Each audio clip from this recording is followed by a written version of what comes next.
Olá, seja muito bem-vindo a mais uma edição do Empresários de Sucesso TV. Hoje eu vou conversar com Geraldo Soares de Oliveira Júnior, advogado especialista em direito tributário e empresarial e também sócio fundador do escritório Soares de Oliveira Advogados Associados. Olá, tudo bem com o senhor? Seja muito bem-vindo. Obrigado. Muito obrigado Legal. pelo convite. Um prazer, viu, doutor Geraldo? Para começar a nossa entrevista, o nosso bate-papo, eu gostaria que o senhor contasse para o nosso público como foi o seu ingresso na área do direito, como foi que o senhor decidiu escolher essa carreira. E aí eu gostaria também que o senhor explicasse um pouquinho da história do escritório. Conta para gente. A minha história é bastante peculiar, né? Eu já na infância gostava de computadores, ainda precários eram na época, né? Os microcomputadores. E meu pai era fiscal da Receita Federal. Ele fazia as planilhas das empresas que ele fiscalizava. E eu ajudava ele a fazer as planilhas no computador já, nos programinhas que tinha na época, né? Ele até achava estranho que ele fazia aquelas planilhas enormes e eu fazia uma formulazinha e clicava lá e conseguia fazer um cálculo para ele. E ali eu fui tendo contato com os tributos, né? Logo em seguida ele se aposentou e eu ingressei na faculdade de Direito, fiz estágios em escritórios especializados em São Paulo e quando me formei retornei ao interior a fim de montar um escritório especializado em direito tributário numa cidade pequena onde os empresários costumavam buscar esse serviço nas grandes metrópoles, né? E assim nós começamos e fomos crescendo paulatinamente, né? Aí até que a coisa foi tomando corpo, nós tivemos que montar uma filial aqui em São Paulo, fizemos aqui uma aliança muito interessante com o escritório Lima Filho e Rosanese, que se perdura até hoje em outros ramos do direito empresarial. E estamos aí, graças a Deus, crescendo vagarosamente a cada ano. Perfeito. Doutor, o escritório e o senhor possuem experiência e habilidade e expertise em várias áreas, mas, naturalmente, como o senhor bem destacou, a área tributária talvez seja aquela que os senhores aí no escritório acabam trabalhando mais por conta das demandas dos clientes. Conta um pouquinho para a gente dessa relação com o direito tributário e um pouco desse trabalho que vocês desenvolvem aí no escritório. O direito tributário realmente é a principal atividade, assim, mais procurada, né? Sem diminuir o tamanho das outras áreas, mas é onde a gente realmente se destaca. E a gente trabalha de forma geral no âmbito do direito tributário, desde defesas em autuações, planejamento das empresas, né, consultoria, tentando mostrar para o empresário a melhor solução, recolher o tributo direitinho, a gente faz questão de contribuir com o Estado também, fazendo as empresas, conscientizando elas que devem ter recolhido o tributo, e se puder fazer de forma menos onerosa, desde que respeite a lei, a gente propõe essas opções para os clientes. No direito tributário também, a gente trabalha com recuperação de tributos que o Supremo tenha reconhecido a inconstitucionalidade, né? A gente propõe as ações e só aproveita ao final. E são essas basicamente as soluções mais procuradas do escritório hoje em dia.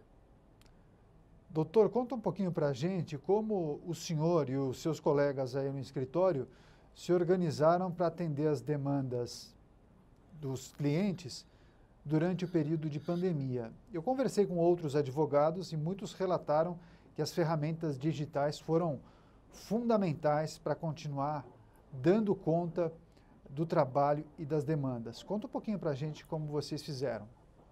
Sem dúvida, a instauração do home office e utilizando as ferramentas tecnológicas que temos à disposição hoje em dia, nos ajudou e muito a manter as atividades em dia, né? Até em relação ao aumento de demanda que acabou acontecendo. E eu entendo que se os nossos colaboradores, uma vez respeitando as diretrizes que o escritório impõe, é perfeitamente possível até continuar, de repente, por mais tempo, utilizando essa solução. Eu vi também que o judiciário se adaptou e muitas audiências foram realizadas por meio da videoconferência. Na avaliação do senhor, tem funcionado esse sistema? Sim, tem funcionado. Na minha opinião, não houve atraso nos procedimentos, e eu acredito que, mesmo tendo sido de uma hora para outra a nossa corrida para implementar o sistema, foi válido e foi funcional, sim.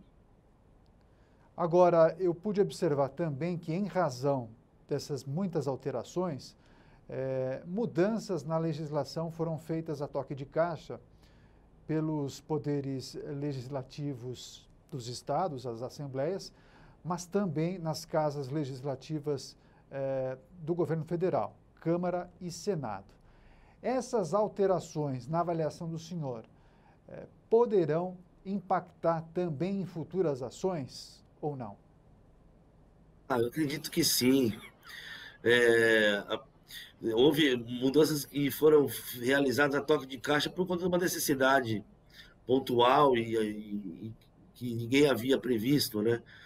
E isso vai representar lá na frente, com certeza, uma discussão jurídica da constitucionalidade de estudo e, do meu modo de ver, é impossível afastar a judicialização desse tipo de questão.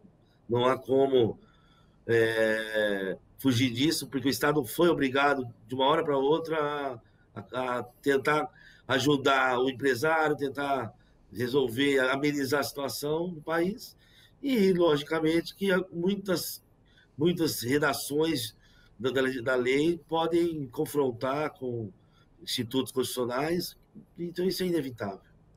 Isso me parece mais nítido na área trabalhista, por conta, inclusive, de distorções do home office e possivelmente empregados queiram ajuizar ações neste sentido. Agora, falando um pouquinho da área do senhor, recentemente o Congresso Nacional derrubou o veto presidencial e manteve a desoneração da folha de pagamento para vários setores da economia.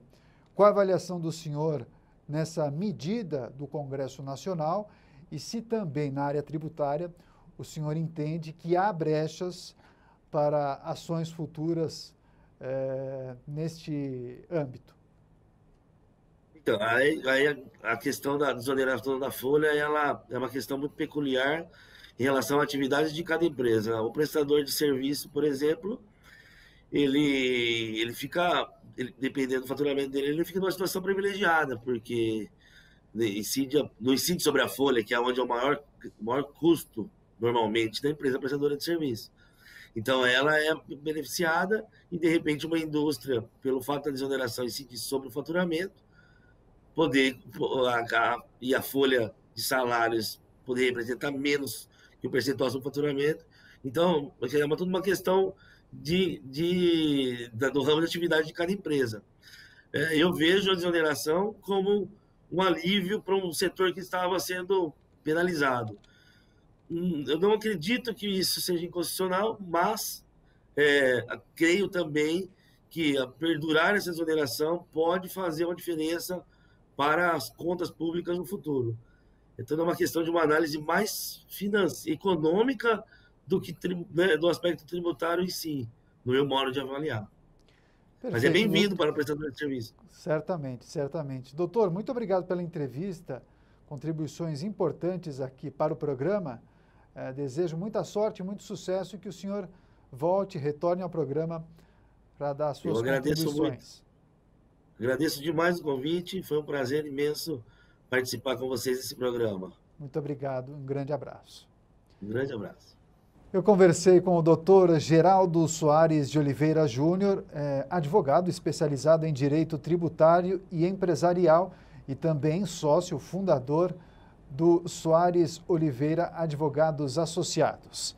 Empresários de Sucesso TV, o canal do empreendedorismo.